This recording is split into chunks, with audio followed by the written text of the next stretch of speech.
Good morning and welcome to Quick Wins for Social Media Marketing. The aim of this webinar is to provide you with the tools you need to turbocharge your social media strategy and to leave the competition in your wake. Our presenter today is Natalie Eminae. Natalie set up Coco Media in 2012 at the age of 23. Today she runs a social media marketing agency from their Gateshead office and works with clients nationally and internationally. Good morning, Natalie. How are you this morning? Good morning, Rory. I am very well, thank you. How are you doing? I'm very well too, yeah. I'm enjoying the day so far, got up nice and early, and yeah, I'm really looking forward to today's session. Actually, it's going to be a real insight for those who are, currently using social media quite a lot in their current occupation, so really looking forward to it. Oh, fab. Well, I'm so excited to be talking about quick wins for social media marketing. It's something that no matter what level you're at, so whether you are getting started and you're feeling quite comfortable, but you want to step things up, or whether you're doing a pretty awesome job already and you just want to take things to the next level, there's hopefully going to be at least something in here that you can quickly action to get some really, really good results as we hurtle towards Q4 of 2020, which is crazy. Well, it sounds fantastic, and I'm sure everyone's going to learn a lot today, so I'm just going to back out now and let you crack on. Fab, thanks, Rory. I will see you in a bit for some questions. So yeah. So, good morning, everyone. Thank you so much for joining me. I am Natalie Eminae from Coco Media, and I'm going to be talking to you guys this morning all about quick wins for social media marketing. So, as I just discussed with Rory there, no matter what level you're at, these are hopefully things that you can implement that are going to give you really, really good, quick turnaround results that actually help you and your business stay ahead of the competition in what is an increasingly competitive market. And we are facing some completely unprecedented business challenges at the moment. So to help me do my job a little bit better and to help you guys get the absolute most from today, please do join in the comments. And if you've got any questions at all, pop them in the Q&A box. We will be sort of visiting them at key moments throughout the presentation. So if you've got anything that you would like to ask, and my advice is make sure that you ask those questions that are going to make the most difference to your business. Don't be afraid to be a little bit selfish, because as they say here, shy bairns getting out. So don't be shy. Let me know those questions so we can get those answered, so that you leave with not just a good general knowledge, but things that are actually going to work immediately for you. So without delay, I'm going to just jump straight into a screen share and get you guys started with some presentation. So we're going to be discussing quick wins for social media marketing. And to give us a little bit of context as to what makes a quick win on social media marketing, or how you identify a quick win, we will be starting with a good solid foundation groundwork as to what are the key social media stats that you need to know generally right now. Now, these are true whether you are B2B or whether you are B2C, but hopefully the way in which we discuss this, it will help you to then start to identify the own niche opportunities that are within your sector and perhaps your geographical area, or anything else that basically influences the trading conditions that your business operates exclusively in. So today we're looking at general quick wins, but giving you the tools and confidence to be able to generate and identify your own going forward. We'll start by looking at some general data. We'll then look at how you can turbocharge your social media on any platform in just 10 minutes. And then from there, we'll do a little breakdown and analysis of the top social channels. So any questions, comments, please do get involved. The more you get involved, the more you will get out of the session. So yeah, it's over to you guys from here. So I want to start with some of the latest social media statistics to really help identify how we would approach the idea of tapping into a quick win for your own individual social media strategy.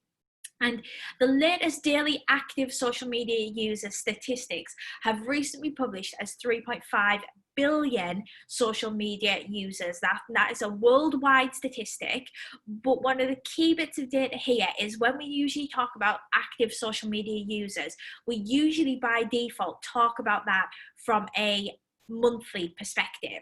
So what we're seeing here is not only a shift and a surge in the level of activity from people, but also that frequency to which they are logging into their social networks. So within that mass population of 45% of the entire global population right now, 3.5 billion of them can be found active daily on at least one social network. And that, for most businesses, particularly in a marketing capacity where we see other forms of media like newspaper advertising, like radio, like television, all having these reducing audiences as audiences diversify, as media consumption habits change and evolve over time. Basically, we are seeing this surge of social media users. So actually, our audiences, our potential customers, they're all congregating to these social networks. And when it comes to identifying quick wins, it's about going with the network. So anticipating what makes a social network unique, what it really wants us to produce as individuals and as business owners and overall as content creators, and then playing and tapping into that key opportunity. So it's not about a build it and they will come approach. It very, very much isn't. It is very much about to identify and to be able to take advantage of a social media quick win.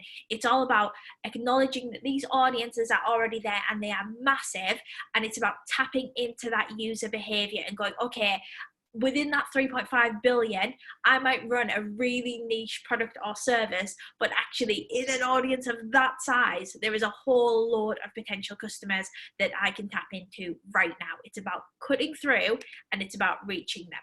If we start to delve a little bit deeper and start to understand how they might be actually consuming social media, this next slide has a really eye-opening stat, and it's one that often we will forget because as business owners, as business people, we have the benefit of the fact that it is now 10 past 10 on a Tuesday morning and we get to talk about social media, which I think is absolutely awesome and makes me so happy. But if you imagine for people that work within a corporate organization, or perhaps they do a job that would not enable them to even think about social media at 10 past 10 on a Tuesday morning, we need to start to actually acknowledge how these users use a social platform, because it will be in a different way to us as content creators using the platform as to how our end consumers, whether they're B2B or whether they are B2C, will consume the media that we are putting out. So how we create it and build it, and when we do that, and what our environment looks like is very, very different to those who then consume that media out the other side. So if you are creating social media posts, you are probably going to do that at a nice, quiet little desk, and you are going to put all of your effort and time and a significant amount of time into actually looking at that media, making sure that your imagery looks great and slick, making sure that your video works, agonizing over copy. I've been there. But ultimately, what happens is we put all this love and care and attention into creating these social media posts, and at the other side, we're sat in a desk in a quiet environment, in a positive writing or media production space. At the other side, we have our media consumer. Now, our media consumer is not at work. Chances are they are sat anywhere where they are looking at a mobile device. So 91% of social media users access social channels via a mobile device, which means at any given moment, 91% of the people that your business is talking to are looking at your marketing messages via a mobile device. And that is really, really a key statistic here, because we forget, we create in desktop, we create looking at a screen that looks different to our audience's screen.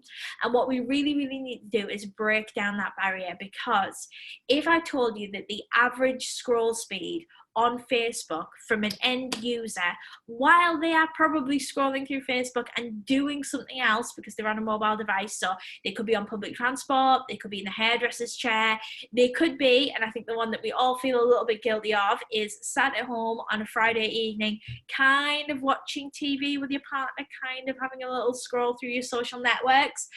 that is the space that your marketing message is competing in. And what we need to do is acknowledge that these users have busy messages going on around them, either competing for attention on their device via the network or via other marketing messages, whether that is Gogglebox in the background, whether that's their partner asking whether they would like a glass of wine because it's 8 o'clock on a Friday, and for God's sake, can they get off their phone? So it's all of these things that we have going on around us that we actually don't factor in when we create these marketing messages, because we are precious about our businesses and we think that people are going to take all the time in the world and they're going to very, very carefully basically read through a Facebook post or a LinkedIn message.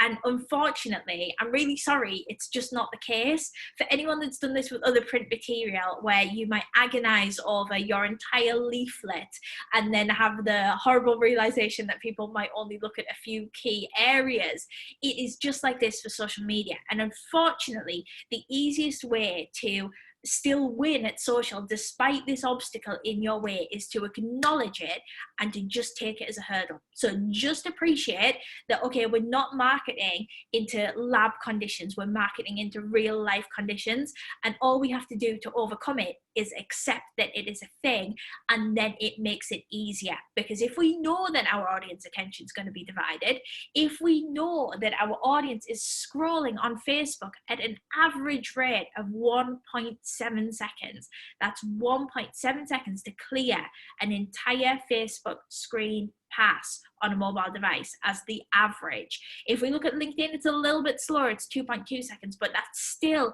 pretty tight to get your marketing message in front of that audience, grab them and get them to do something else, whether that's read the post in full, whether that's click through to your website, whether it's to do anything else. It is a challenge, and our time slither is small. But if we know this, all we have to do is accept it and you can overcome it. So knowing now that we're going to compete in a very, very noisy environment and we have mere percentages of seconds to grab audience attention, all we have to do is create standout posts. And it's that easy. That's the secret to supercharging your social media, is to make sure that everything is standout. And it's that simple, so we can end the webinar there, right? Not quite. So let's have a little look at how we actually go about doing that and all of these quick wins that we can identify within that process. So let's break it down a little bit further and start to think about your individual audiences. So this is social media users by generation, and we've got your millennials. Now, I think millennials, it varies, the definition varies a little bit, but your millennials by and large are your under 35s. And we have those as the largest percentage of social media users at 90.4%. Then we have Gen X, which is younger than millennials. So younger than millennials, these are your upcoming future customers.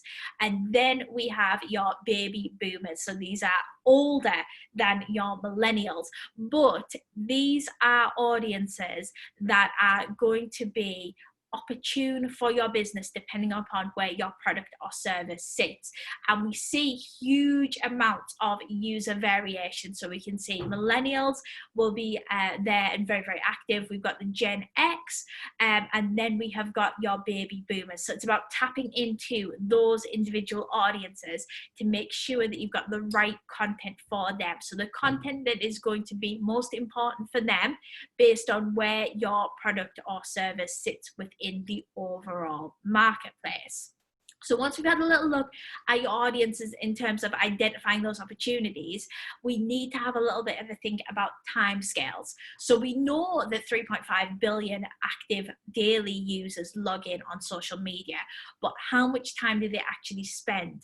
According to latest statistics, it's an average of 3 hours per day, and that is split down over time blocks. So we don't have many users that will log on and continuously social network for 3 hours, but it is something that is deeply ingrained in all of those user bases that we have just seen, deeply ingrained in them to come on and offline throughout the day. And what this offers as an immediate quick win for your business is the ability that you are able to control the overall narrative on the basis that your Facebook followers, your Twitter followers, your LinkedIn connections. They're going to be actively dipping in and out of these social platforms on a daily basis, spending considerable amount of times there.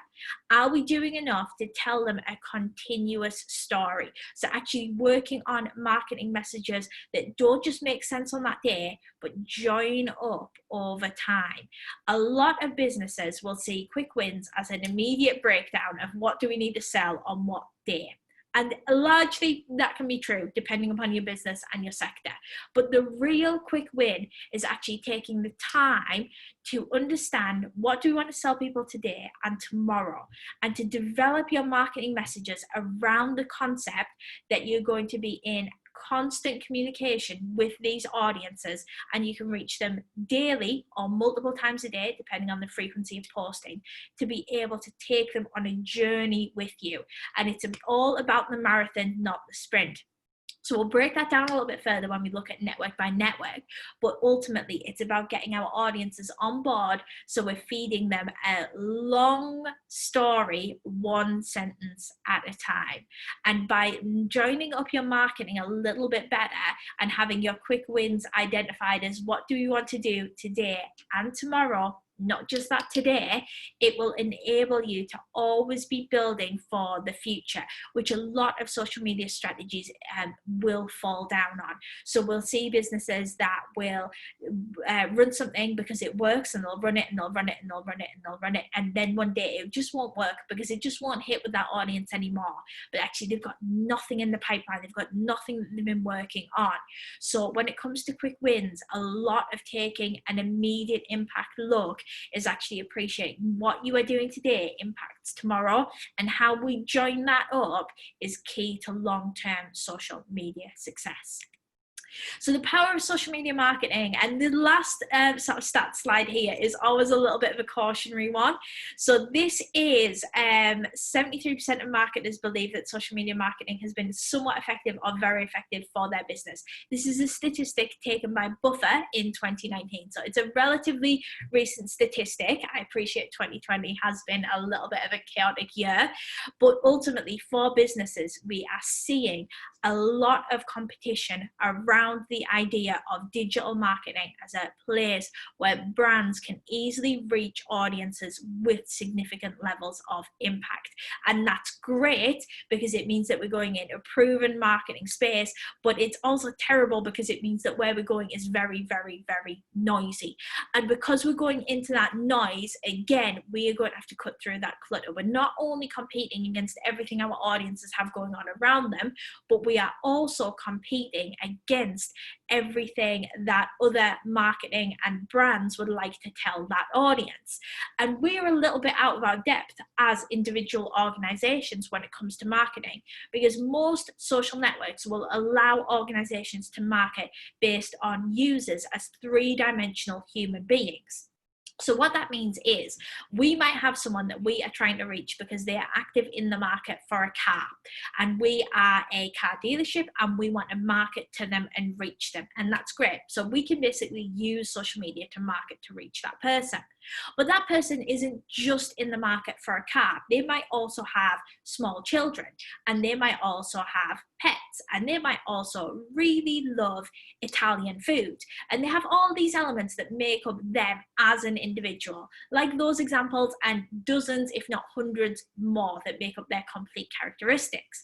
And by tapping into social media, we can reach those people, but so can the latest children's toy for Christmas for their kids. So can the local Italian restaurant that's just reopened and wants to really push out in the local area.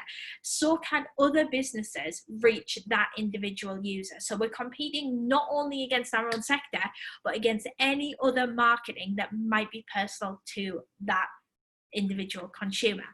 And the power of social media is absolutely massive, but we actively have to work hard to get these quick wins to make sure that everything that we're putting out is as strong as it possibly can be, works for the environment that we're setting it out into, and ultimately delivers something meaningful for customers. So moving on from our stats, because I love a bit of stats, they help frame everything, but really it's all about how we make this work and how we move forward with our own individual marketing, because we can look at the stats and data all day, but unless we implement this and make a change in how we're marketing, it is literally just information. So how do we start to implement it? Let's have a little look at how we would relate social media to a sales cycle. So we have our sales funnel. There are many versions of this. This is the one that we use at Okoko. And ultimately, the process that's described within the funnel is the process that a consumer will go on in their journey to purchase. So they will become aware of a product or service that they need. So the awareness will be something will catch their eye, or they will be in the market for a car because they get into their car in the morning and they start it and it doesn't start the first time, and they're suddenly aware, I might need a car. Or they might see a really shiny, lovely new Audi advert and think, I might need one of those. But ultimately, there will be some trigger, whether that is the glossiness of the marketing that we reach them with, or whether that's an external factor that we have unfortunately no control over, that they ultimately find themselves in the market for our product or service.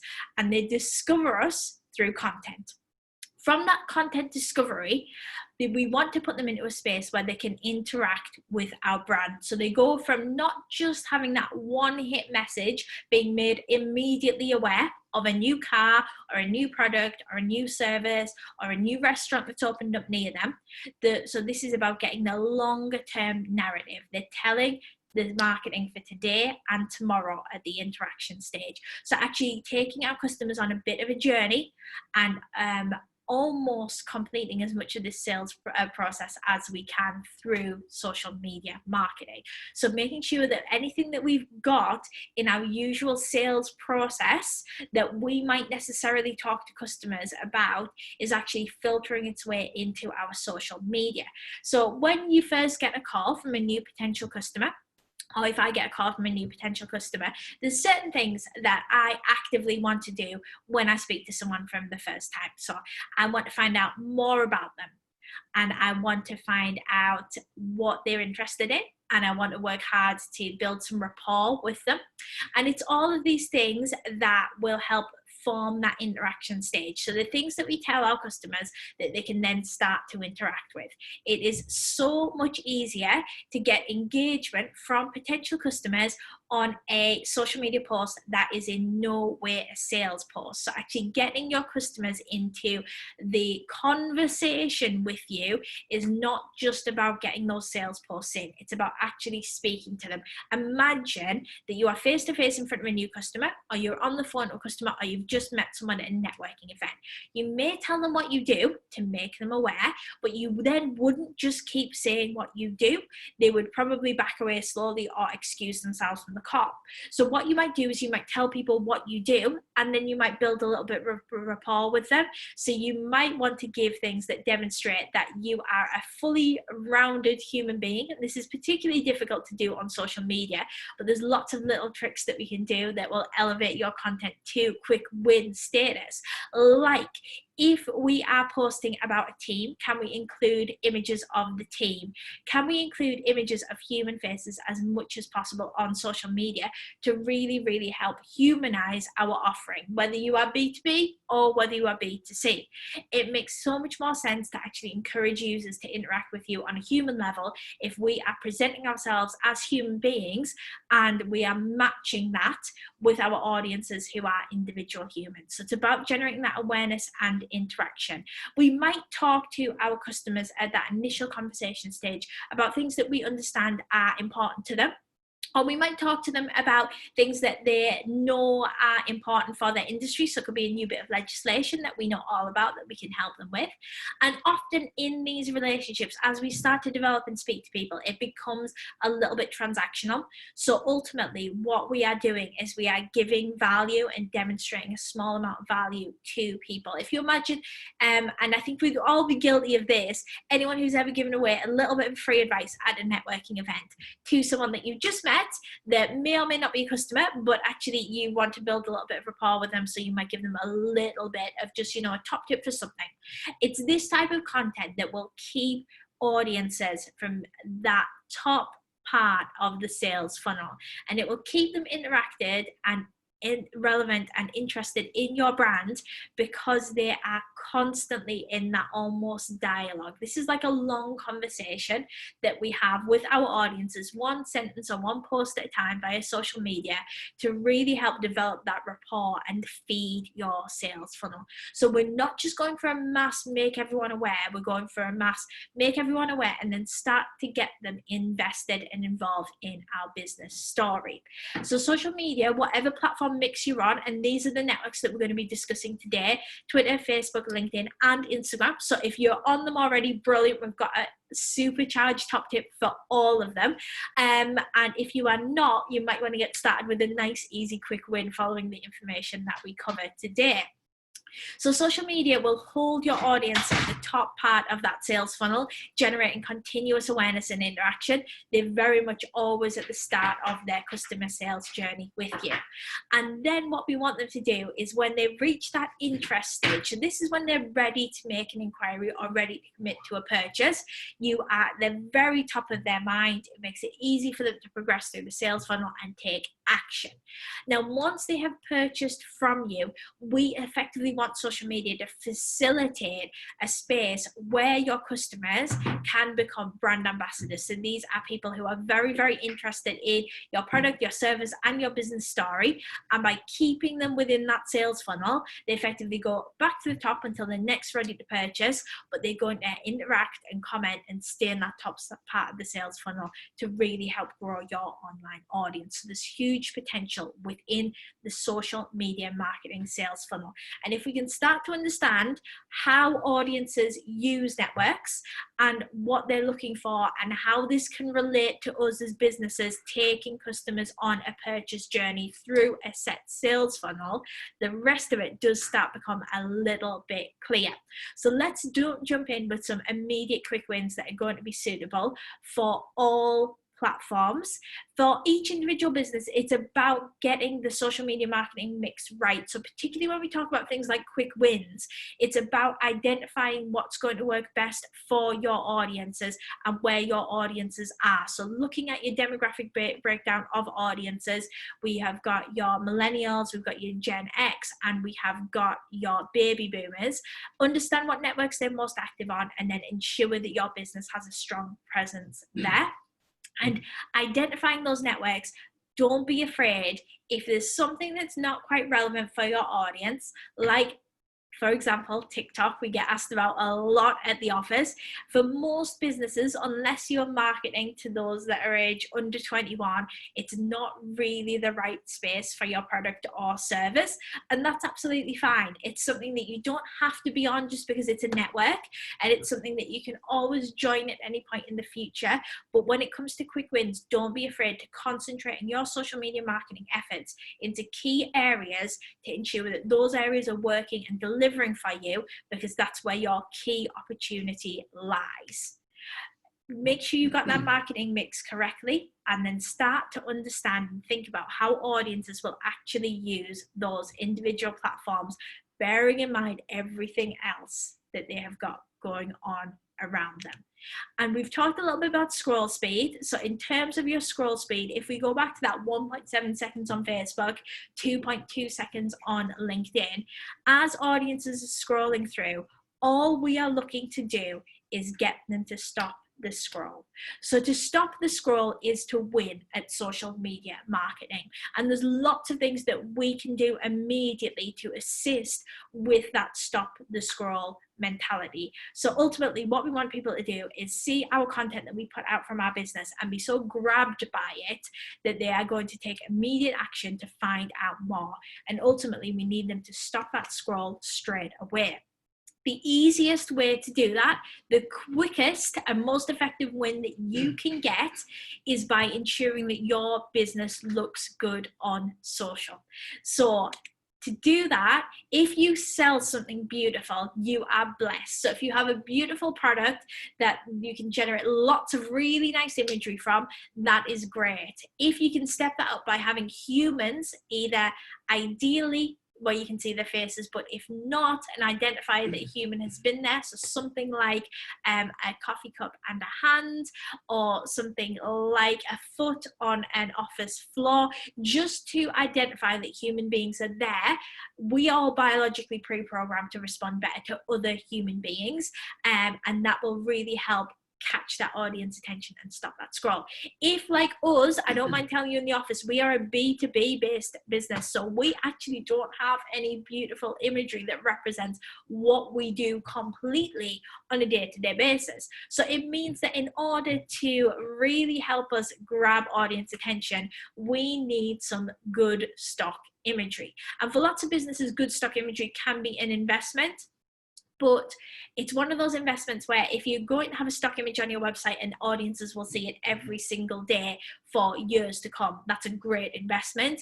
If we're going to use a stock image on a social media post once, we probably don't want to actually be spending any significant amount of money on that. So in order to get that working more effectively, there's a little list here of some of the stock imagery websites we use that offer free graphics that can be licensed for free use on your social media channels. We've got Pixabay and Pexels there listed. Now they are really effective and quite safe. So whatever you need, you're going to find a really nice solid image that very much literally exemplifies what you're looking for. We've also got Unsplash and Gratisography. Now these are a little bit more off the wall. So if you wanted a post of a businessman flying, for example, that's the type of thing you might find on Unsplash and Gratisography. If you want a businessman at a desk, it's Pixabay and Pexels all the way. So there's lots of different things that you can do within those. But ultimately, by starting to get that imagery right and identifying that audiences are very, very visual and we're looking for those visual opportunities, it's easier to stop the scroll. Once they've stopped, it's easier to get them to do something else, whether that's click to your website, whether that's to find out more, whether that's to message you. But ultimately, the first way of winning at social is to grab that audience attention. And the easiest way to do that is with a really, really lovely visual. We can also cheat in terms of dimensions. So often a lot of imagery for Facebook is rectangular. Now, this is because traditionally Facebook favored rectangular images. So anyone who's ever heard the phrase 1200 by 628 pixels, you will know exactly what I'm talking about. That is the preferred sizing, or certainly was for many years, for Facebook. Now, as we see audiences have evolved, we see more use for square imagery across social media, and we also see a significant amount of call for vertical imagery. But it is something that a lot of us still fall into the trap of.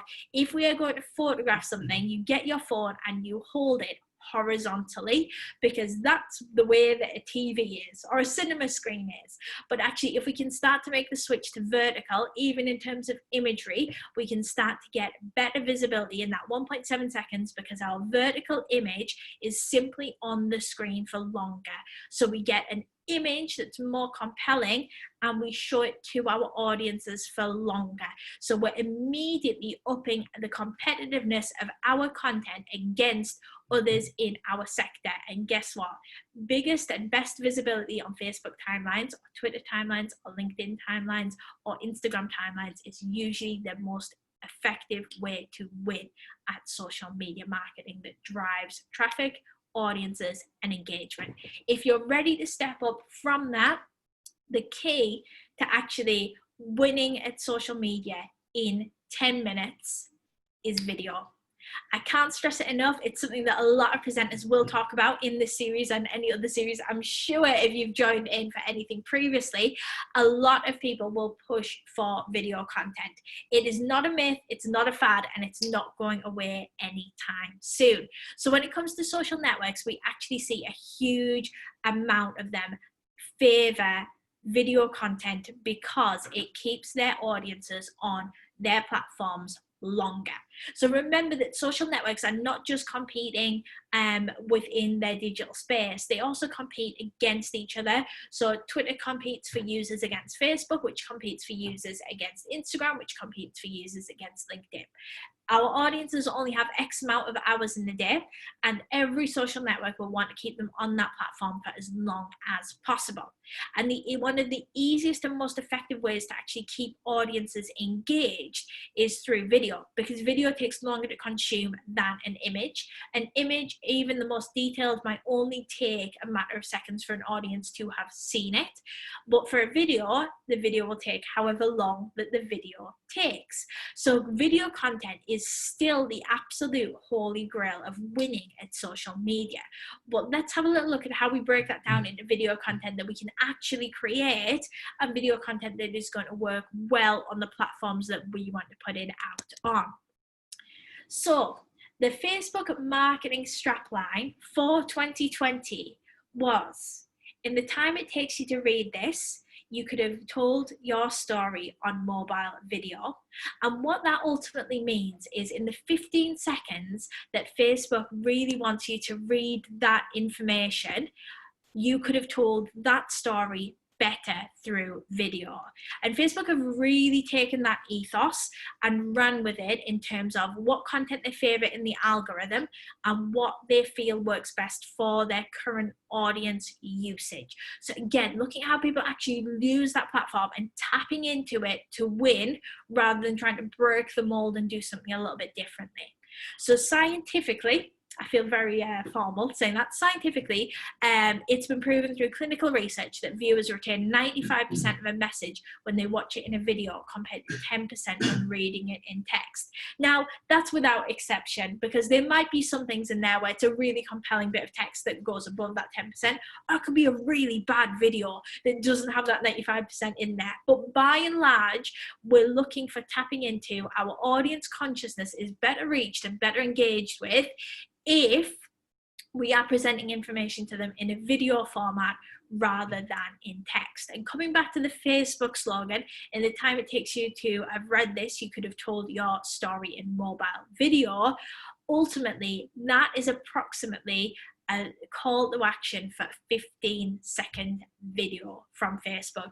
So using all of its data and all of its knowledge, the recommended time that Facebook gives is in fact 15 seconds to tell your social media story. So that's on the basis of how audiences actually use the platform. And coming back to the point that we started on right at the start, it's about acknowledging this and thinking, okay, that's my 15 seconds. How do I do this well? Now, you will see other brands that will compete against you in your field who will go, okay, 15 seconds. They might not know, even if they do, they might think, 15 seconds. My business is so compelling. People are going to watch for 90 seconds. I don't care what the Facebook statistic says.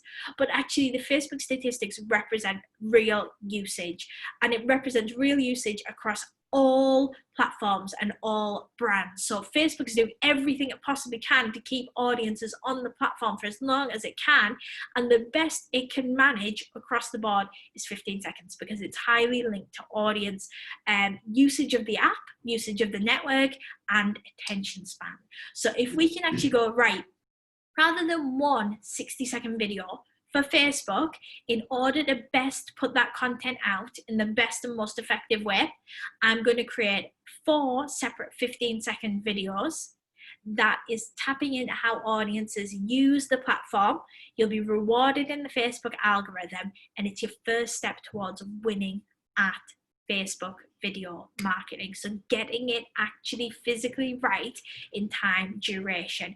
You're far better off with a 15-second video, or even if 15 seconds is too tight, because if you are B2B and you've got to explain something a little bit more, it could easily run to 30 seconds. But if you've got a video that's 15 to 30 seconds and audiences watch most of that, you can at least convey a majority marketing message across to them. So they'll absorb most of the message that you share with them. Now, understanding that they then log in each day, multiple times a day, and have several hours to spend each day, we can just simply tell them the next part of the story the next day, or later that week, or the following week. So essentially, we're creating these little content chunks that will take our audiences on a story adventure with our brand to share information, to give advice, to keep them engaged.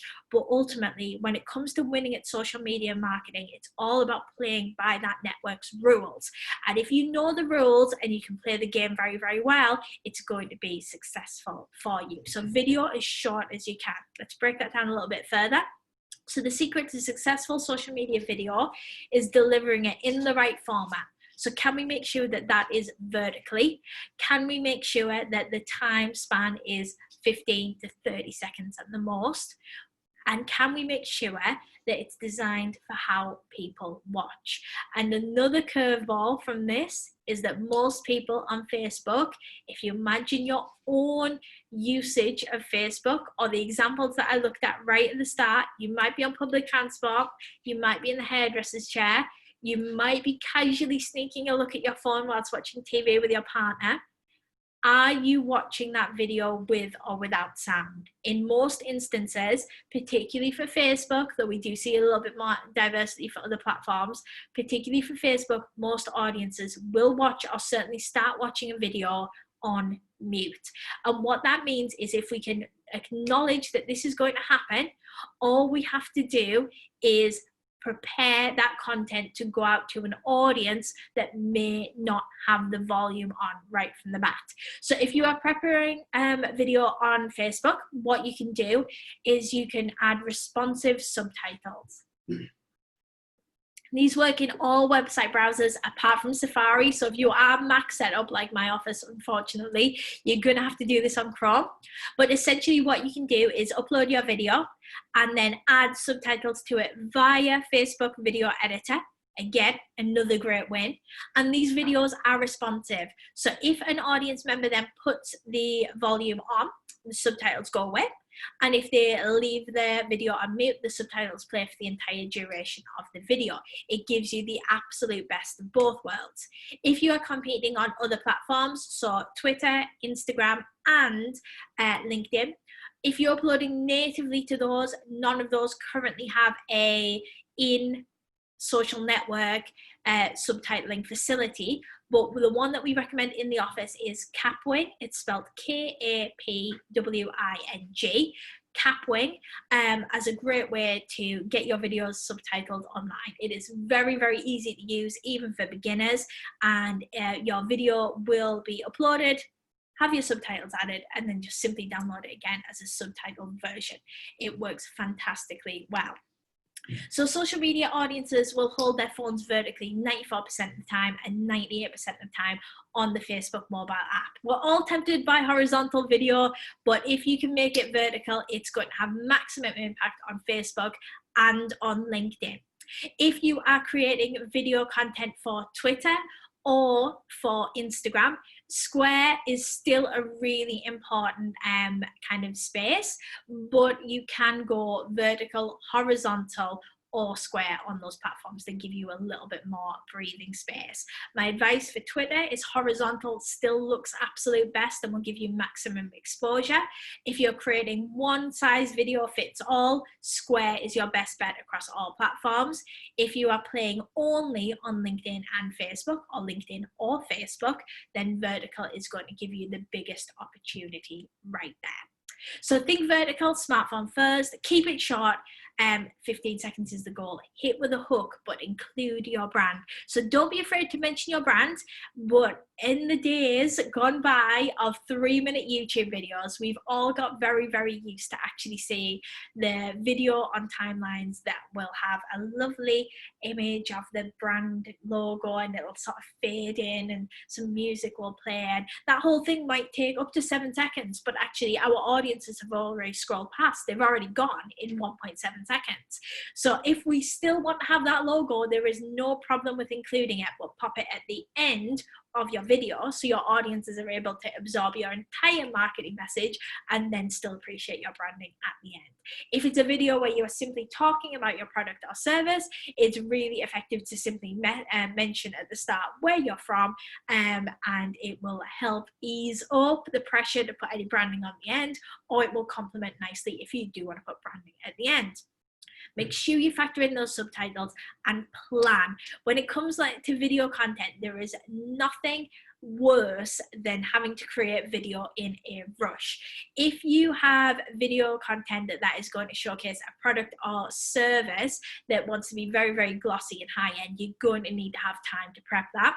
Even if you're doing what we would refer to as a more human video, so something that's a little bit like this, where just sitting in front of the camera talking and sharing information and knowledge, it works particularly well in a B2B sector.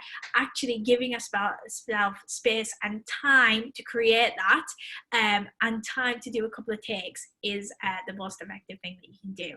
So if you are going to talk for 30 seconds, give yourself a couple of minutes to actually do a couple of takes of that video and make sure it's working really, really well for you. So plan, bounce ideas, work with business peers, work with members of your team, work with business coaches, work with friends and family to actually discuss things that you think might work well for your organization to really help capture audience hearts and minds through video content. The opportunity is absolutely huge, and the more time that you can give yourself to come up with this content and prep it, the more effective it will be when you start to develop that and implement it into your social media strategy. So before we jump into a network by network breakdown, I'm just going to pass over to Rory. I'm just going to knock the screen share off for the time being and just see if there's any questions, or if anyone would like to ask anything at this point about any of the stats or Facebook info we've covered so far for video. Please pop them in and let me know.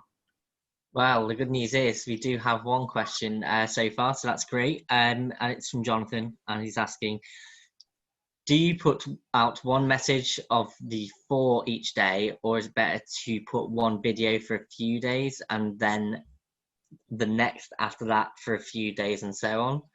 Then you recycle the 4 videos or produce another 4 videos? Okay, so I think what this relates to is when I was talking about you would do a 60-second video but split it into 4. I think that's where we got the 4 videos from. So the 4 15-second videos. Let me know if I'm not on the right track with that, please, Jonathan. So what I would probably do is I would give audiences a little bit of a break between those 4 messages. So I would split it down into 4. And then from there, I might launch, let's say we were starting today. So I might record my video today and get it out on a Tuesday because I'm quite keen. And so it goes out today, it goes live, and I've got 15 seconds. I would probably give that on Facebook up to about 24 hours just for that to achieve maximum visibility in timelines. So I would probably leave that and have a video post that day. And then the next day, to give my audiences a break, I might leave it 24 hours and then post an image or some other type of content. So it could be a link, it could be an image, it would be a different type of content on Facebook just to break that up. I would probably be then tempted on Thursday to bring out my next video and post that on the Thursday. And then that's close enough to the Tuesday that my audiences will have had time to see the first one and hopefully the second one, so they'll watch them both. I would probably then give them a little break sort of going into the weekend. So I would probably give them a break Friday, Saturday, Sunday, pick up the video content again on Monday, but putting out other content in between if I needed to. And then probably look to wrap up that 4th video by about Wednesday. So ultimately I'm just spreading that content, so it gives me one video that would be 60 seconds becomes 4 installments of about 15 seconds each to run roughly for about a week, with other bits of content in between. So it's not the only story I'm telling like different things. It could be that I use an example in one of the videos and then the post that I share after that features a photograph example of that, or gives a little bit more information, or gives a stat, or links to an interesting article. So I would still continue that main story, but I would divide the video content up with other types of media on the platform. And then what I would probably do is either start another video or video sets, or give my audiences a little bit of a break from the video content. I would probably leave it at the very least about a month before I recycle that video content. There's certain platforms that you can get away with a high level of repetition, or actually the platform itself calls for a high level of repetition. Things like Twitter, where actually audiences quite positively respond to seeing the same tweets go out a number of times over a set period. But for things like Facebook and things like LinkedIn, you are rewarded for more original content in timelines. So I would probably err away from rerunning that same video series, but I would certainly make sure that we've got that video going out for probably about a week, with other little bits of breaker content in between it that still complement the story. And I hope that answers the question there.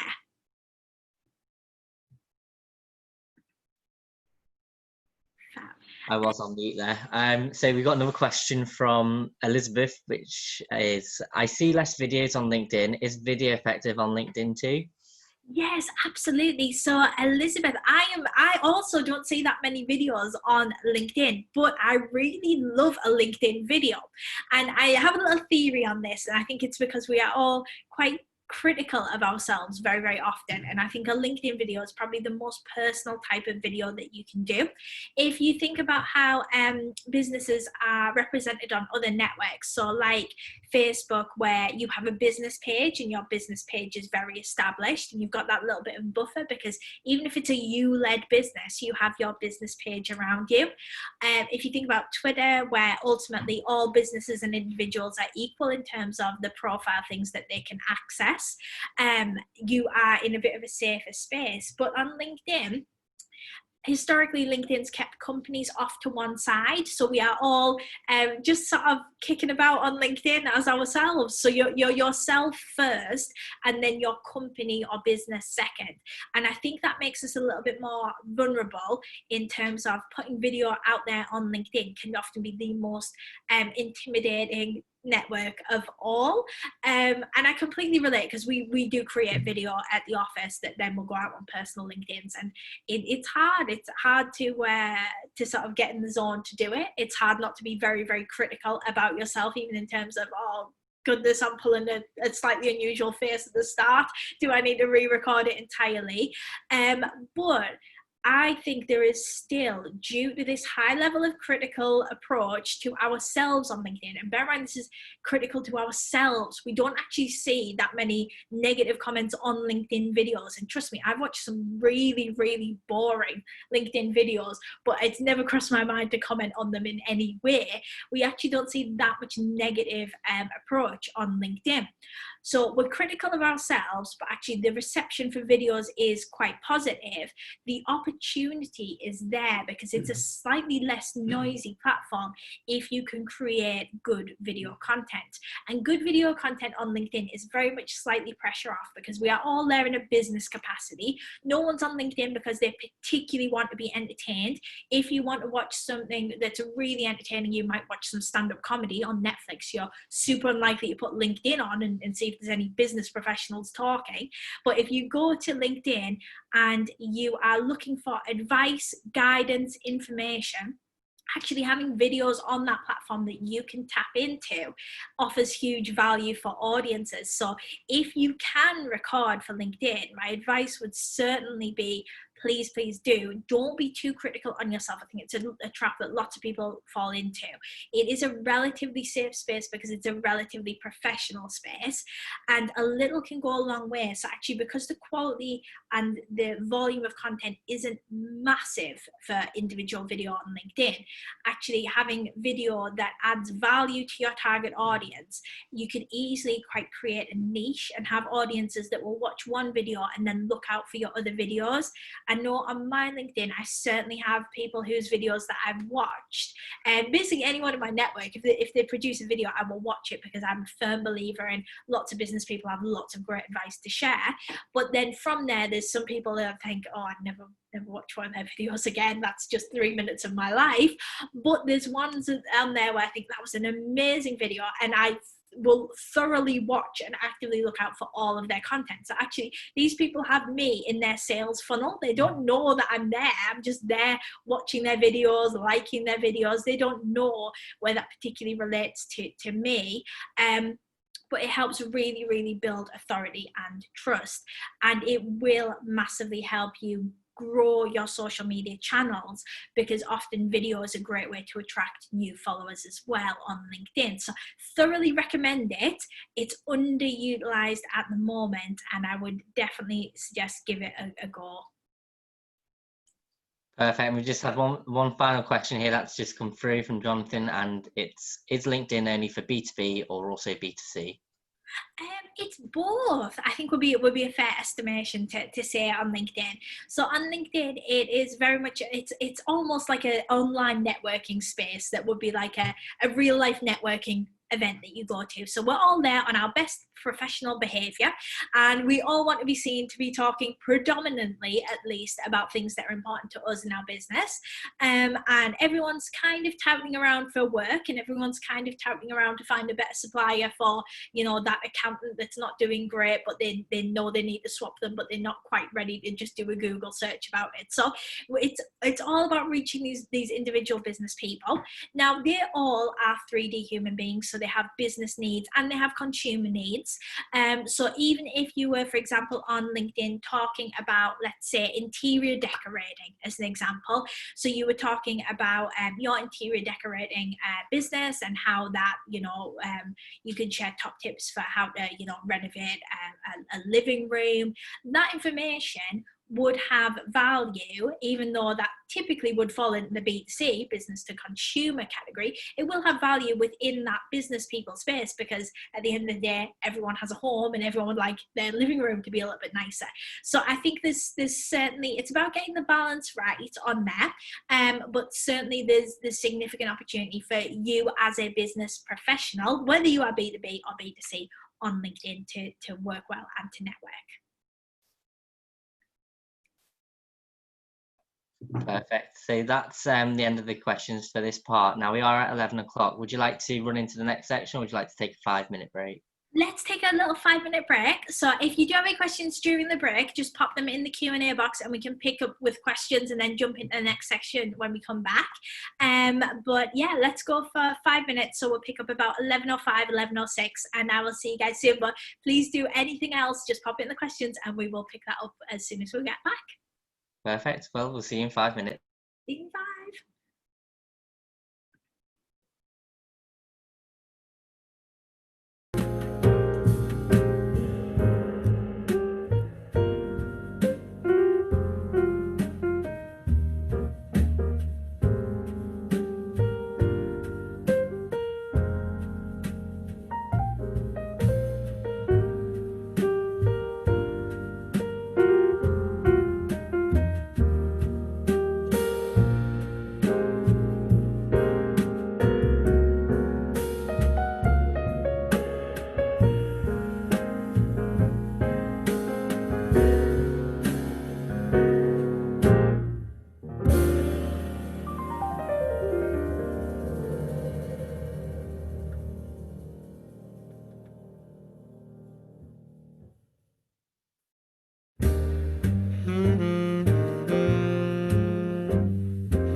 Hi,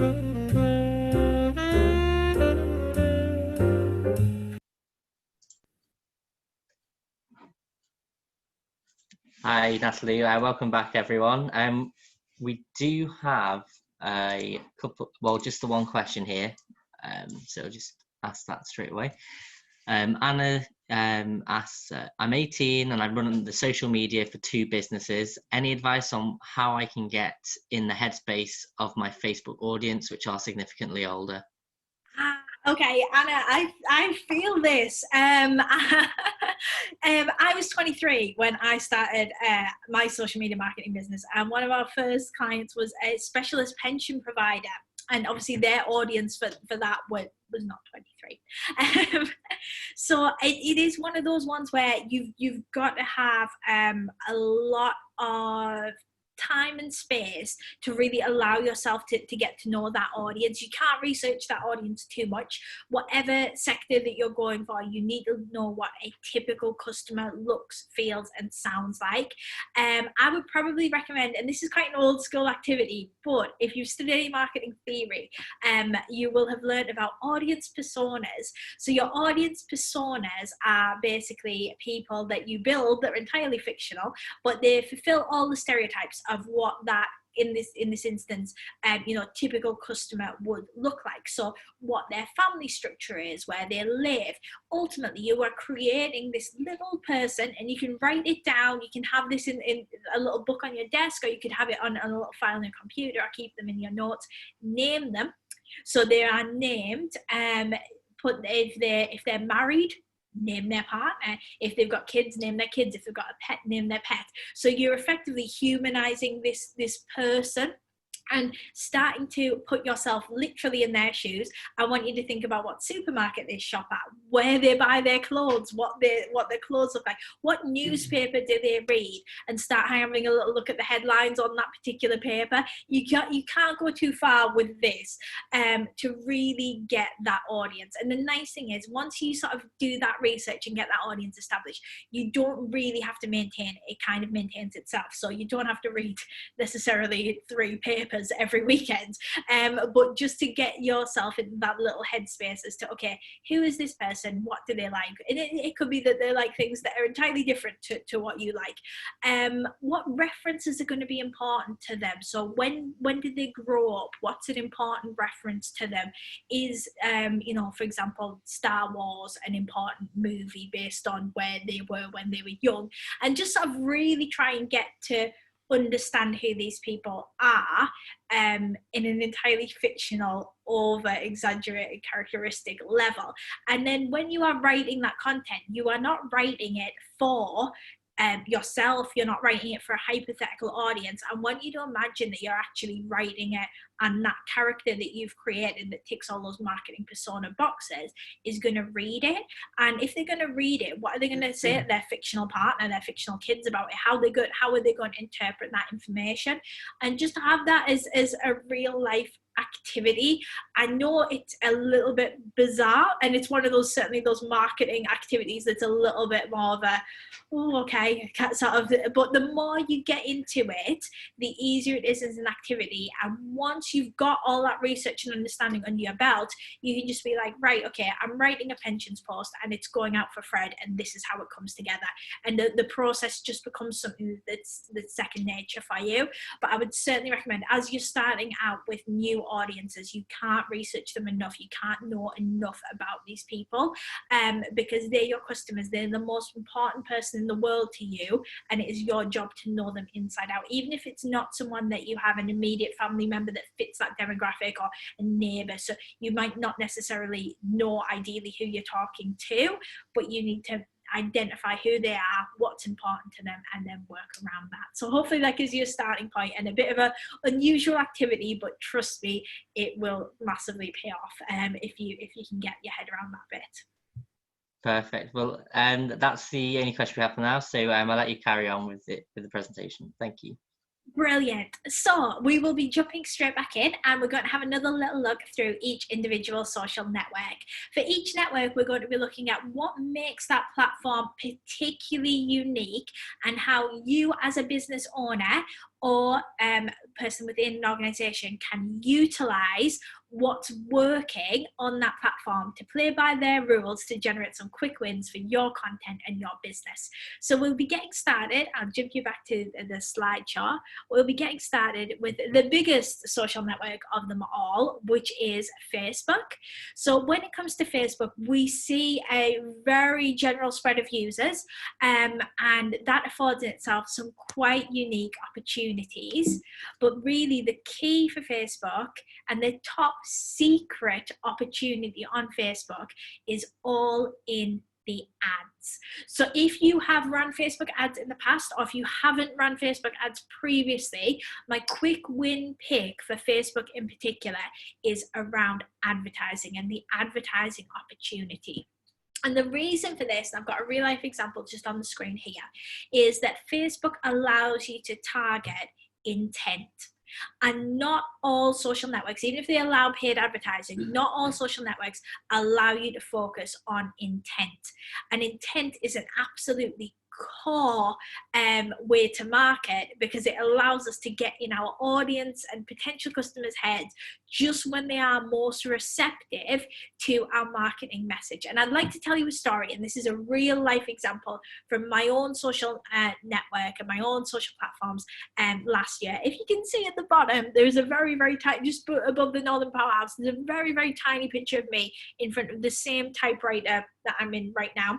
And this is a real life picture from my Facebook timeline that I've screenshot, so I can talk to you guys about this as an example. So we work with some car dealerships at Okoko. We do a little bit in automotive, but everything and every organizer that we work with focuses on 4 wheels and above. We don't do anything that's motorbike, push bike, anything at all related. And motorbikes have no part of my browsing history. It's not something that I ever talk about at all. But my other half, he uses a bike to commute to work sometimes. So sometimes he will use his bike purely as a commuting bike. And it's not really something we discuss. It's something that he's always done. And it's not really a part of his world that I'm necessarily in. And I think he's absolutely fine with that, and I certainly am. But last year we were on our way into town to go for some food, and we were driving past Honda motorcycles, and he turned to me and said, "Oh, I need to pop in because I've got some new tires delivered. I just need to collect them while we're passing."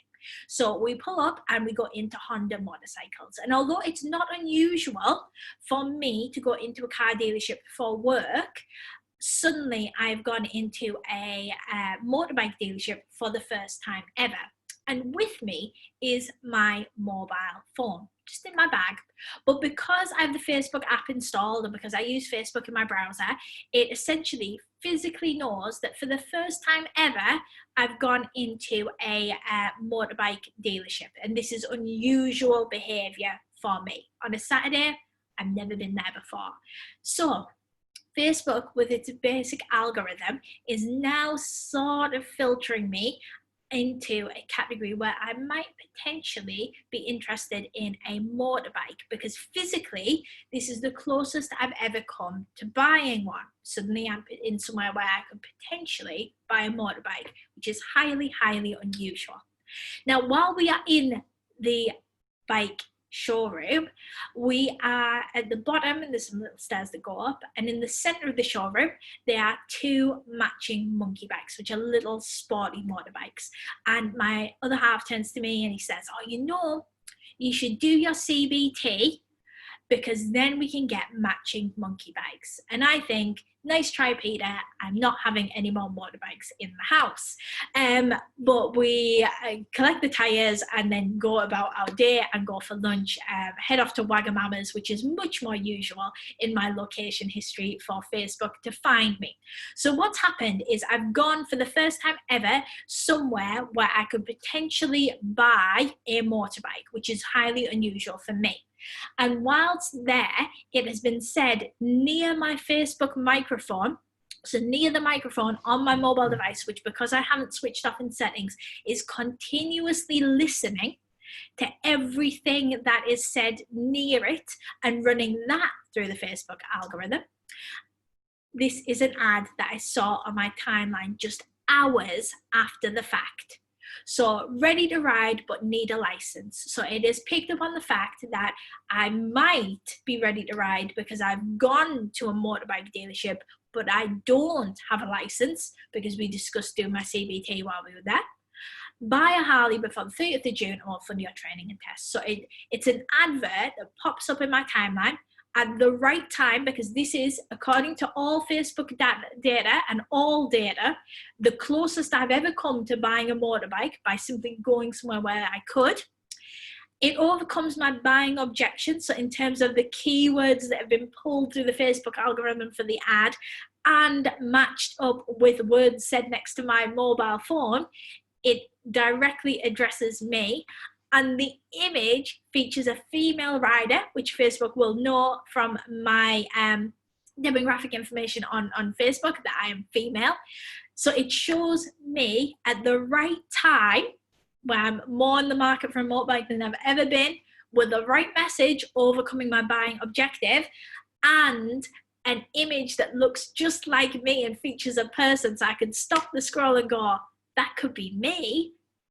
And that is served within hours of that happening on Facebook. That's how quickly the Facebook algorithm works and how quickly we as marketers are actually able to target based on intent. And the thing that I love most about this advert is the fact that I went into a Honda motorcycles, and this is an advert from Harley Davidson. But the most beautiful bit of the entire story is that actually the features that have been used to set up and trigger this advert via Facebook algorithms, via Facebook Ads Manager, are entirely available to all advertisers. So this is not something that Harley Davidson get because they're Harley Davidson. This is something that Joe's Motorcycles could replicate just as easily. And for you and I as marketers, it's something that we can replicate for our business. So let's have a little look at the quick win as to how we step up our Facebook ads performance right here to make sure our adverts are this hard hitting every time. All we need to do is switch from Ads Manager to the classic Facebook Boost and just make sure we are never, ever, ever pressing that boost button again. And we are always running our campaign through Full Scale Ads Manager. Now, what this actually means is when we come to set up our Facebook ad, don't be tempted by the boost post options that are immediately available for you. Always go through Create and always go into Create Ads. That will take you to Advert Manager. Now, from Advert Manager, you are going to get Facebook boost post options on absolute steroids. In there, you can target based upon geographical location, based upon a number of factors, age, gender. You can create responsive ads, so you can have an advert like the one that we just looked at that might show a male rider if it was a male audience member seeing the ad, might show a female rider if it was a female audience member showing the ad. So we're able to create those dynamic ad sets right there. And then from there, we can target based on demographics, behaviors, and interests. So my advice completely is when it comes to winning at Facebook, it is one of the platforms that has been most affected by the shift to pay to play. So we see that within Facebook, reach for posts, our algorithm reach is declining. Yes, we can supercharge that with things like video content to play into that and to get us good exposure. But ultimately, if we want to run really, really strong targeted campaigns to those people that are most active and just ready to buy in the sales funnel, they're at that interest stage, but they might be in someone else's sales funnel. Having a highly effective Facebook Ads Manager set will allow you to win by effectively just dropping into that other sales funnel to pick up any potential users there. Whether you are Coco Media tapping into someone else's sales funnel, or whether you are Harley Davidson tapping into the Honda motorcycle sales funnel. The key to getting this right is by getting those ad manager information set up correctly. Spend a little bit of time researching that audience and playing around with those facilities on there, and then making sure your ad is as hard hitting as you can absolutely get. And before we jump onto Twitter, I'll just bring Rory back in because I think we might have had another question there, or certainly if you've got any questions on the Facebook info we've just covered, pop them in the Q&A now. Yes, we do have one question from Jenna. She's asking, do you have much knowledge on LinkedIn Live? So it's not quite to do with Facebook, but and the question is, do you think this is something worthwhile exploring further for B2B? Yeah, so Facebook Live, LinkedIn Live, sorry, I'm still on Facebook.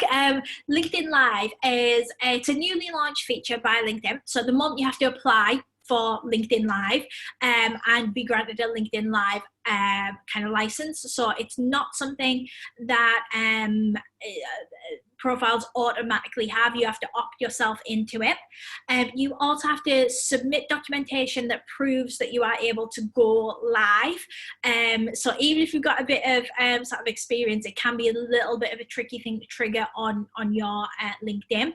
It's LinkedIn trying to create a higher quality of content, so we don't always have this surge of users immediately going live and lots of bad lives being created.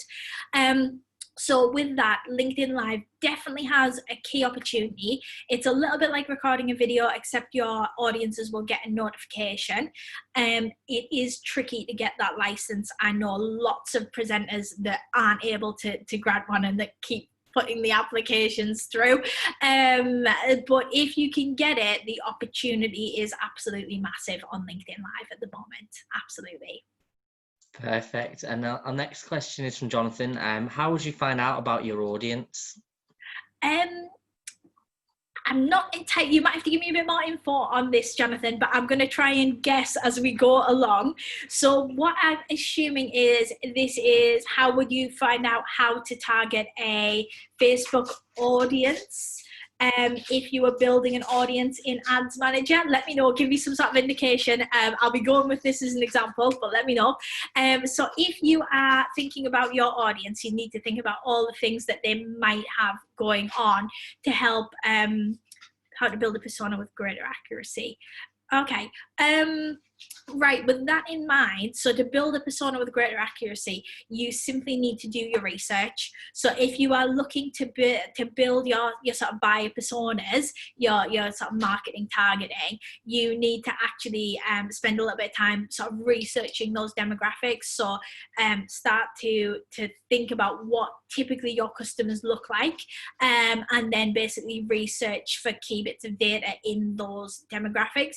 If you use websites like YouGov, they're great for generating a little bit of data, so you can typically look at what a typical age range looks like if you're starting with age range, or what a typical interest looks like, or what a typical brand looks like. So if you were to pick a high street brand that you think, right, I'm a competitor to that high street brand, you can go to YouGov and look at what people who shop there also buy, where else they shop. So there's a lot of data sort of available at your fingertips for developing that audience in terms of building that persona. When that translates through to Facebook and targeting a Facebook audience, what that ultimately means is you're going to have to think about that audience in terms of demographics, in terms of what they're interested in, so what they're talking about, what they're viewing, what they might like to buy, and whether there's any specific behavior sets that we need to bring in for that. Are they, for example, earlier adopters of technology? Are they later adopters of technology? And ultimately, if you've got that buyer persona down, we can start to build that into an Ads Manager setting as well. So it works twofold. It makes it easier to talk to them, and it makes it easier to cut through the clutter and reach them. Perfect. Yeah, that's all the questions you have so far. So I'll let you. We've got a question here actually just coming in at the last moment from Jenna. It's, we don't use Facebook as B2B. Is this something that we might be beneficial for B2B? Could you advise the benefits? It could, in theory, be beneficial to B2B. What exactly do you do within the B2B space, Jenna? Because there's a couple of sort of caveats with that. Typically, we see that if you are a business and you are targeting senior management our business owners, so the type of people that never really switch off, you can typically reach them on Facebook reasonably well through ads, because you can still profile them, and as long as you get a hard-hitting enough message in front of them that stops the scroll, grabs their attention, directs them to your website, that can work quite well. But those audiences will be relatively small. All that means is it's more cost effective to reach them because you need a smaller budget. If you are B2B and you are going after middle management or people that have I don't know if anyone still has this, but more junior positions where you might enjoy a 9 to 5 and actually just get to switch off from work after 5 o'clock, and they are much harder to get on Facebook. So anything that's middle management or a little bit noisier, or where people might have a bit more of a defined private life, it's harder to get them. If it's anything where it's at higher senior level management or business owner drivers, then they are still reached through Facebook, but very much more on the paid side of things, very little through the organic things. If you've got a really good service or offering that you might want to grab their attention with through a carefully targeted ad, that can deliver good results. If you're just sharing them a top accountancy practice tips, that's probably much better in a LinkedIn space, where they're looking a little bit more to engage with business related content and a little bit less with anything that's too businessy on their Facebook. Perfect. Well, that's all the questions you have so far, so I'll let you carry on. Fab. Thanks, Rory. I'll see you again in a little bit. See you then. So what we've got next is Twitter as the next network for us to have a little look at. And Twitter is a relatively unique social network. It arguably has fallen behind the times compared to some other networks, but for organizations that are still using it, and for organizations that are looking to reach in very close time proximity their users, and also B2B comms, it still has quite a significant level of pull. So while we don't see Twitter in the headlines all that much, it's worth not discounting it as a good potential network for your business, whether B2B or B2C. Now, certainly the secret weapon when it comes to Twitter is its immediacy and the ability to communicate with your audiences in real time.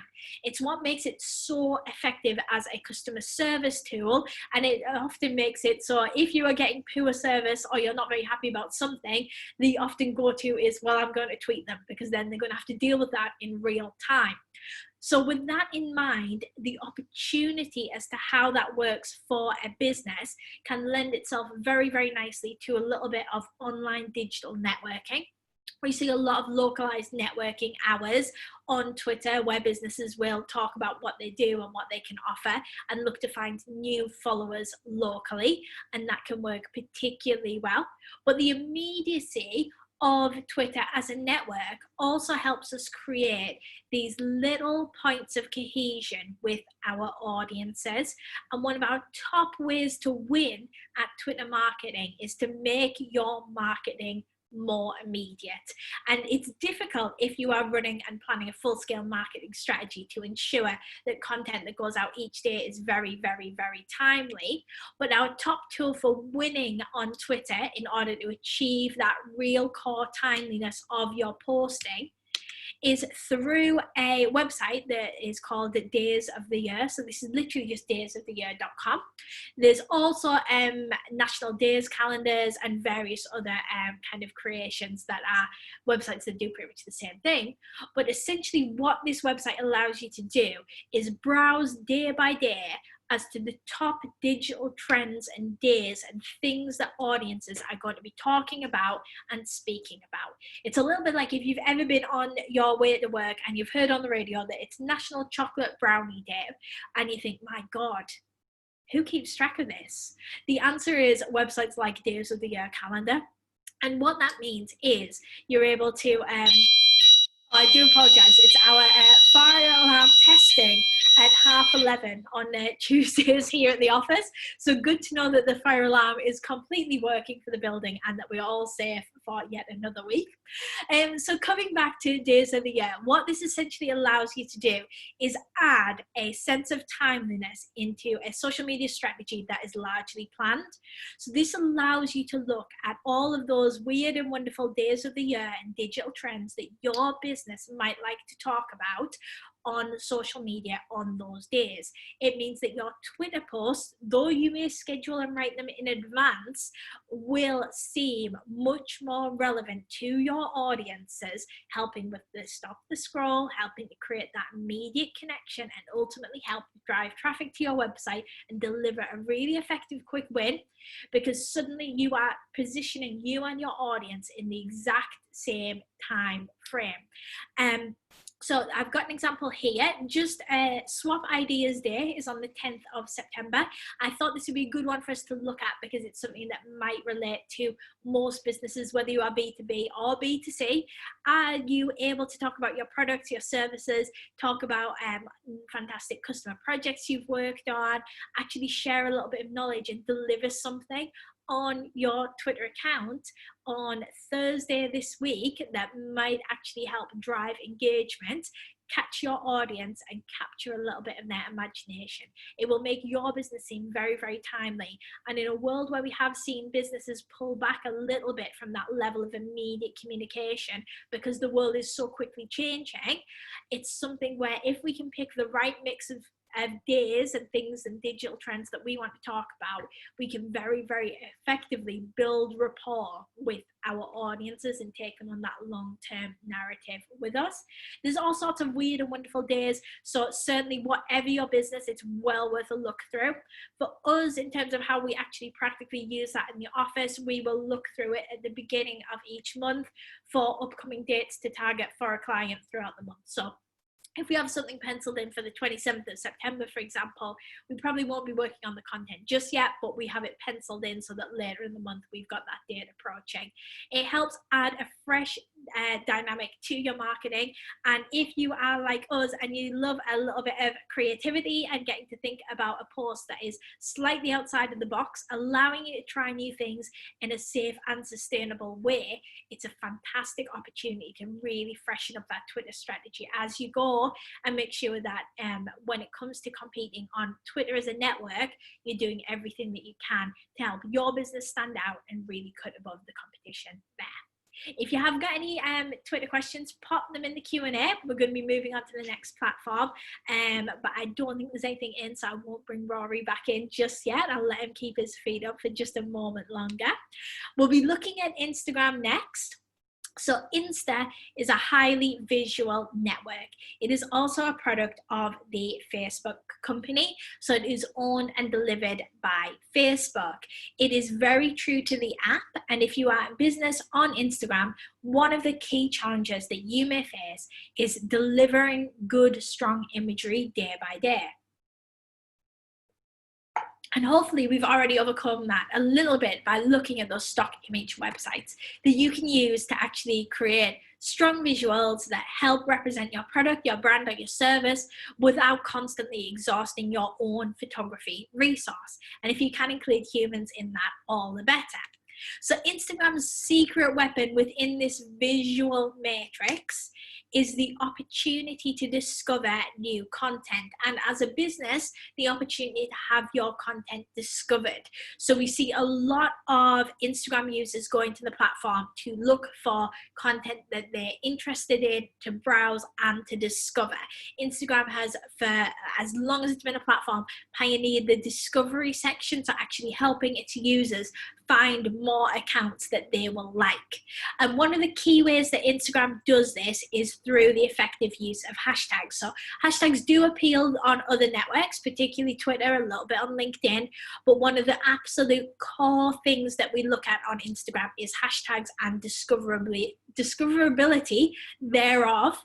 But by harnessing this opportunity for your business, it's actually easier to get more bang for your buck every time you put out an Instagram post by having it more discoverable by using hashtags effectively. So let's have a little look at how we translate that into a quick win. And I'm going to recommend another website here, which is All Hashtag.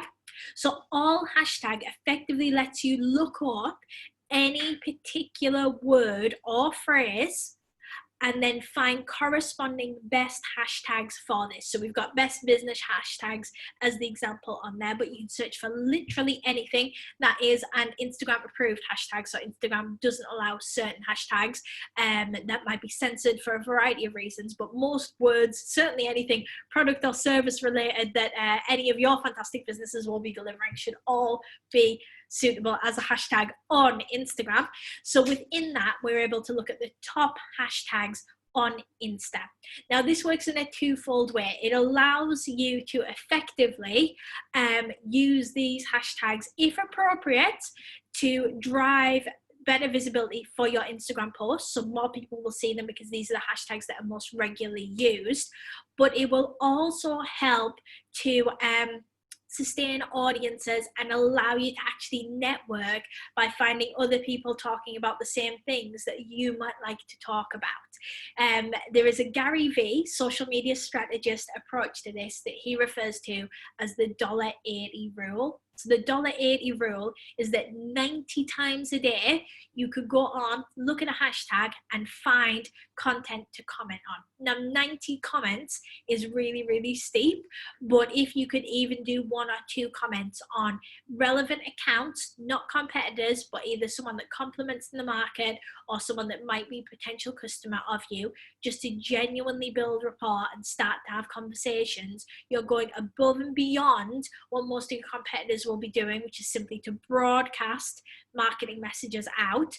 To instead, you're broadcasting a marketing message with added discoverability, and then from there you're actively networking with your peers and potential customers, and from there it will give you a really robust strategy for getting content onto Instagram, but also ensuring that you are interacting and that your business presence is growing. It's one way to turbocharge the amount of followers that you've got, even if all you do is look at people that are actively interested in your hashtag and then follow them to put them on your radar. It's a great way to grow your audience on the platform itself, and will certainly set you apart from the competition if you're doing not only the posting, but also the interacting. It's the part of the strategy that so many businesses miss.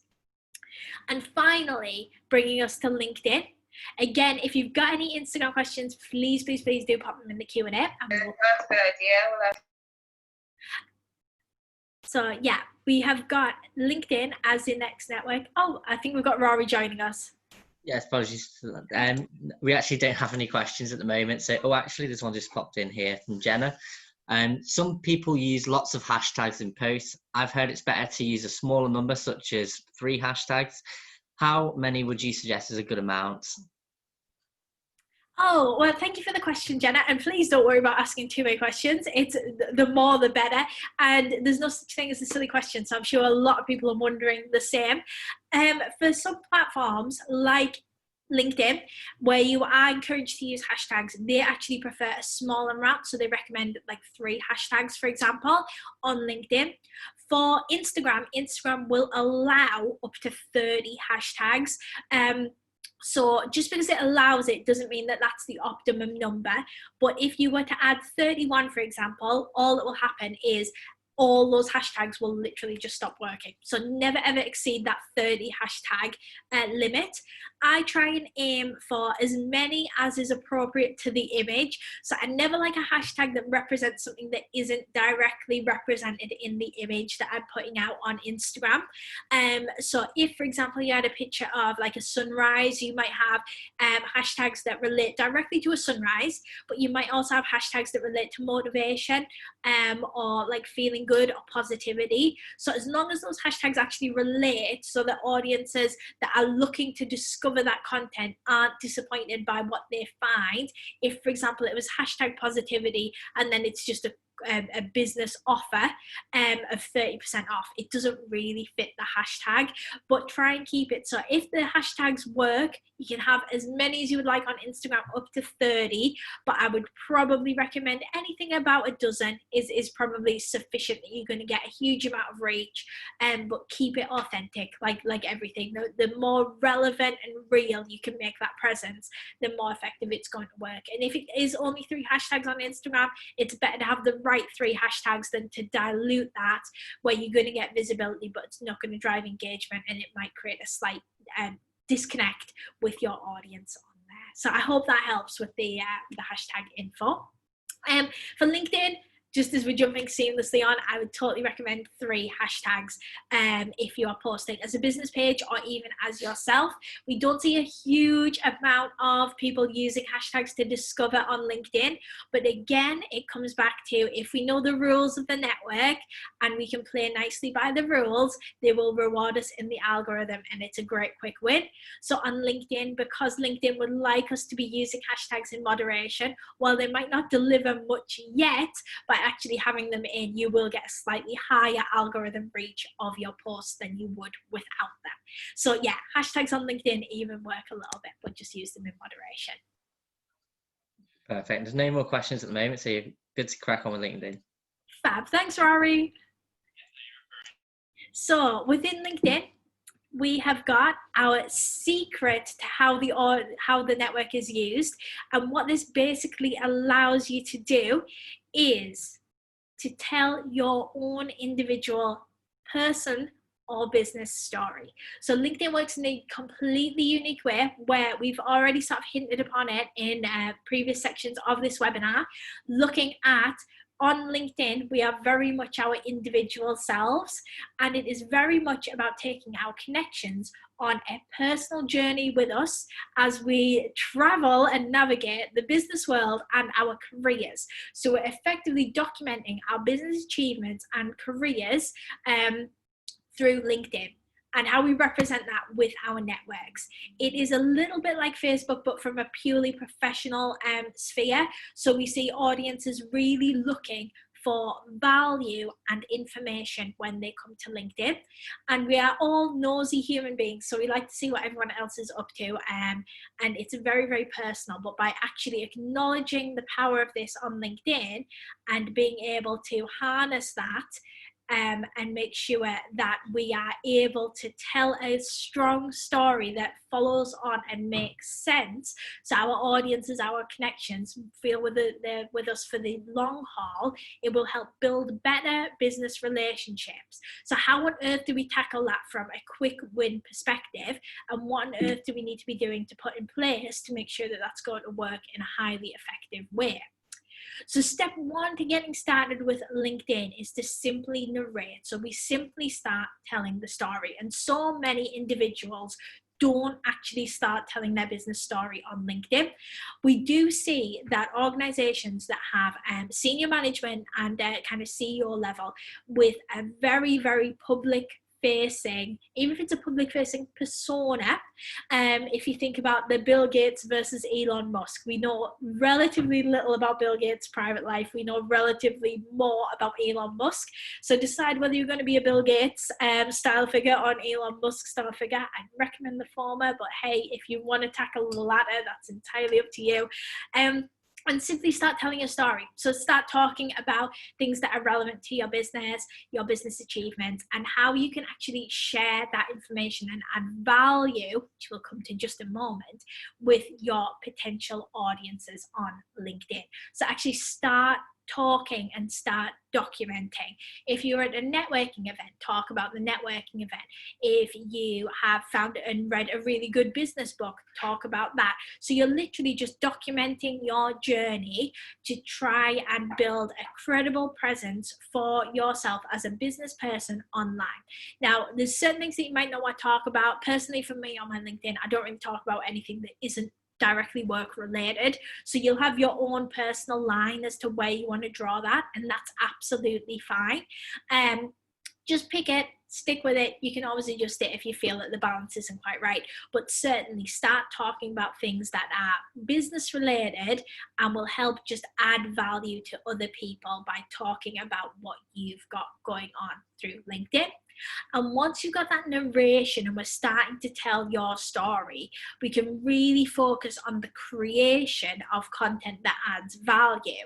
So actually, we're going to win on LinkedIn by posting content that's super helpful for other people.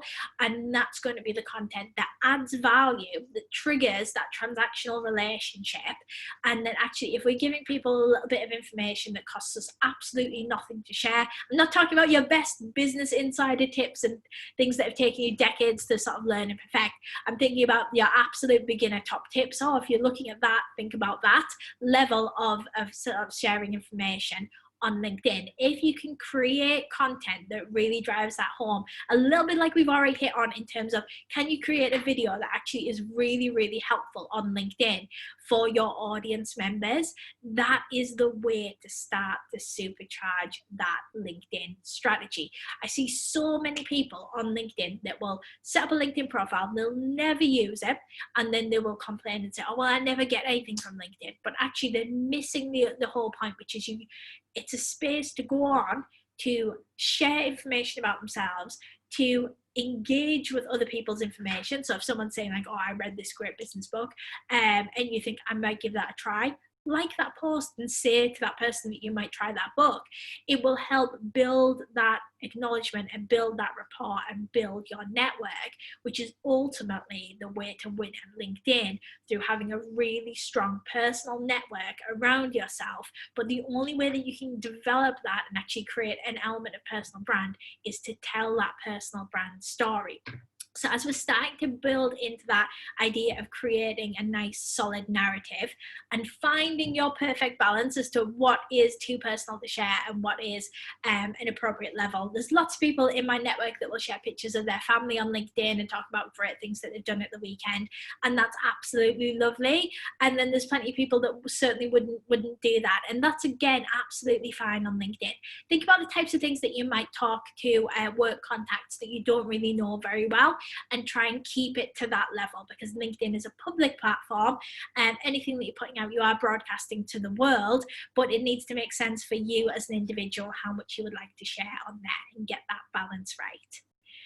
In terms of the content types that are going to work well on LinkedIn, but also across the board, we try and split that down into a number of different categories, and each one of these has their own quick win opportunity on LinkedIn.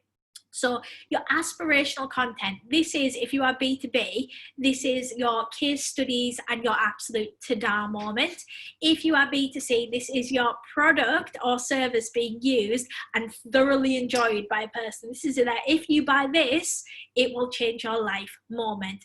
And it's the glossy images showcasing the absolute highlights of what you do and the transformations that you can achieve, and how your product or service works. Now that is a quick win in so much as if there's anyone in that interest stage of their purchase cycle, it will scoop them up quite well for you. Helpful content is content that will add value and build authority. It's a good win because if there's anyone with any questions about your product or service and we start helping them unprompted and they've got any more questions, they are likely to engage in a dialogue with you. And chances are, if they have questions about your product or service, they could well be a good potential customer. So they're actually a great person to speak to. It's also about nurturing these sales for the future. So making sure that actually the content we put out today helps feed the sales funnel tomorrow, and making sure that actually these audience members are getting value throughout their relationship with you. So engaging content that creates a human connection. If you are a real life human being in a space that is dominated by competitors who are logos and businesses, and they don't really share that human element, it's a great win to have, because you're going to immediately cut through all of that clutter and be far more approachable and recognizable by audiences. Entertaining, so you don't necessarily have to have lovely kitten pictures to be entertaining on the internet, though I'm certain it does help.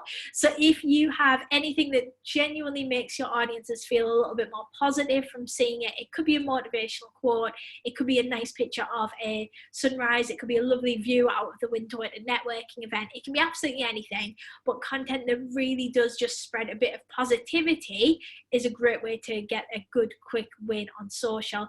It's far easier to get a picture of you and your team in silly hats to get likes on any platform than it is to get likes on your strongest possible offer post. So that positive content, ideally combined with human elements, will work fantastically well for you. So content that rewards, actually giving back to your audiences, giving them a reason to be connected with you, giving them VIP access, a behind the scenes glimpse, is often a quick win because it really just helps turbocharge that rapport between you and your audiences. Plus they feel rewarded and recognized, and who doesn't like that? And then sales messages. You do need to sell through your social media, and anyone who tells you that you don't probably doesn't have to do it. So ultimately, if you need to sell through your social media, you are in business. And if you don't need to sell through your social media, you're probably not in business. So make sure that you are using those sales messages, but sparingly, but anything that's really strong offers that can scoop up anyone who is potentially buying within your purchase cycles are a great way to get that inquiry through the door or get that customer sale.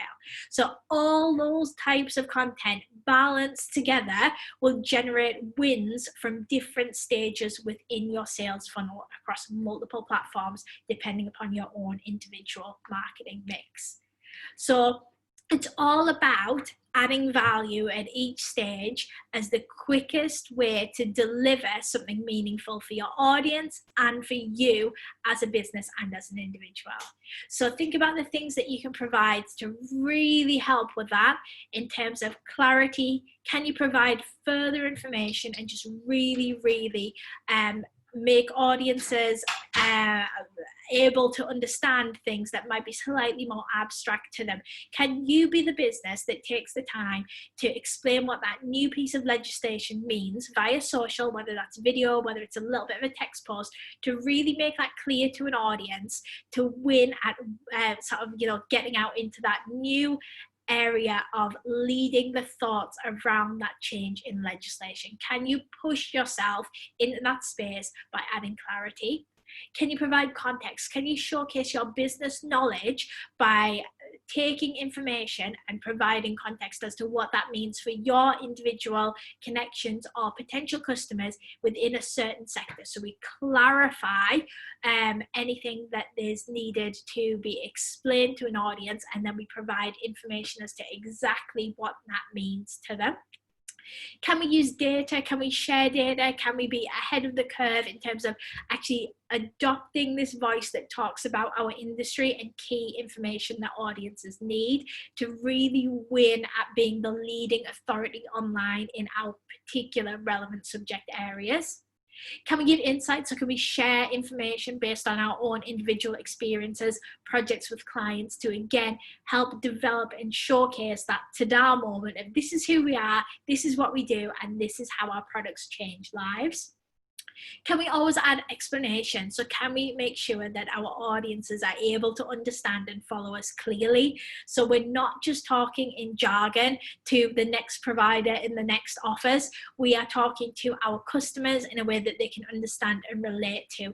And we're actually winning in that space of good customer comms.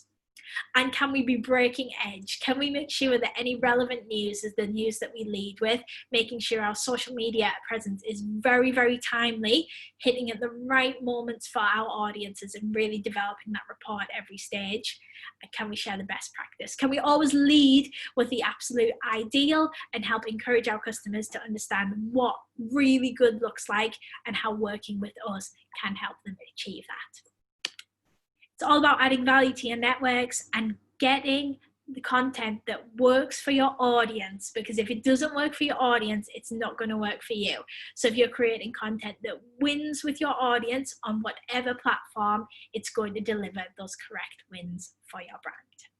So thank you so much. If anyone has got any questions at all, I would love to answer them for you, and I'll welcome Rory back, and we can make sure that anyone who would like any further info has got that before you leave the session.